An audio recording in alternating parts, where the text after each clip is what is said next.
ubos na ang ating eyebrow stamp. Ito ang new packaging nila. Light brown pala itong pinili ko. Kasi medyo light ang aking hair. So, pinapantay ko lang siya sa buhok ko. Hindi kasi magandang tingnan na magkaiba yung kulay ng kilay at ng eyebrow natin. Ito siya. 10 pieces na nga pala yung template ng eyebrow.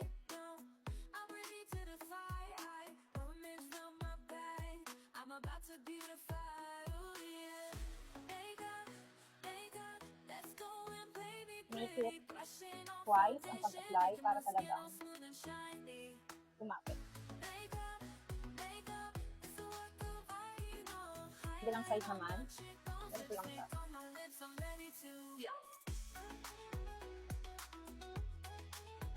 One, two.